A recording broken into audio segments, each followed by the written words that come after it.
On today's episode of Beer Kitchen, I'm going to give you your first recipe. It's one of my favorites, one of my family favorites, is we're going to make a very easy cowboy casserole. There are lots of different recipes for cowboy casserole. I'm going to show you a very, very simple one. This recipe is adaptable to you and your family. You can put what your family likes in it, what your family doesn't like in, leave out. It's that simple. To a pan, you can use glass casserole, whatever size pan you want to use.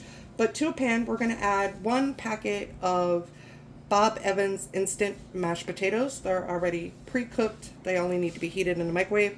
Don't heat them. Use them cold directly from the refrigerator. Just dump them into the bottom of your pan. And in the bottom of your pan, you're going to just spread this out as evenly as possible. As you can see, they're not cooked. They're still ice cold. We're just going to spread this out as evenly as possible in the bottom of our pan. This is going to be the base of our casserole. Easy peasy, lemon squeezy. Yeah, let's not do silly jokes. Okay, once we have this done, we're going to set this aside for 1 minute. We'll come back to that in 2 seconds. So in a bowl, I have added ground beef.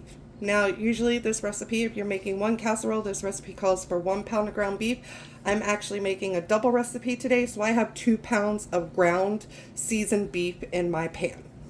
And I just seasoned it with some salt, pepper, garlic powder, and onion powder. Really simple seasoning, nothing special. To this, I'm going to add 1 bag of frozen corn, and I'm using a 10-ounce bag of frozen corn. It's still frozen. It is not cooked. Then I'm going to add 1 can of peas, and this is a 15-ounce can of Libby's peas. Nothing special. If you don't like corn, you don't like peas, leave it out. Put what vegetables you like in it. This is just a way to help you get more vegetables into your diet in only 1 pan. Next, I'm going to add 2 jars of Heinz 12-ounce beef style gravy. You don't have Heinz, use whatever beef style gravy you want. Use leftover beef gravy you have, whatever you like, just add it right to the pot. It's really easy. I'm going to add the second jar. And now we're just going to simply mix this all together until it's all mixed up in ooey gooey goodness.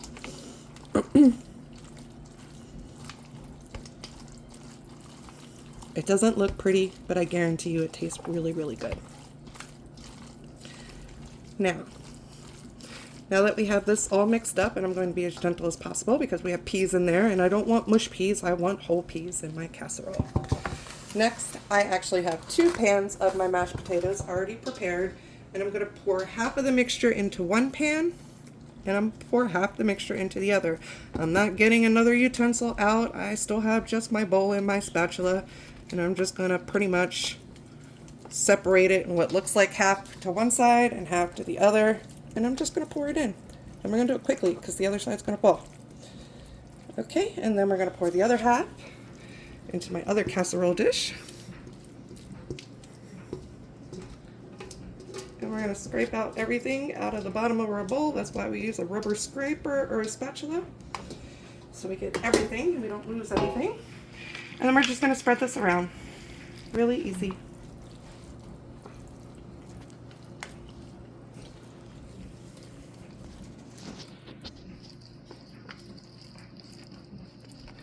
Okay, one has a little bit more, one has a little bit less, but that's okay because we're real cooking and we're not trying to be fancy. We're not Michelin star chefs. We're just trying to feed our family and get out of the restaurant. Okay, now to this, you can do something really simple. You can take biscuits and just put biscuits on top, or you can put a pie crust. Make a pie crust. I've given you a recipe for that. You can make a pie crust, roll a pie crust out, and put it on top of this. If you cook it with biscuits, you're going to cook it for 350 degrees for approximately 20 minutes, but keep an eye on it. You want to make sure your biscuits are completely cooked. If you use a pie crust, you're going to cook it on 425 degrees for approximately 20 to 25 minutes until your pie crust is nice and golden brown on top. And that's it. Really simple, really easy. You have a good, nutritious dinner. Don't be afraid of the kitchen.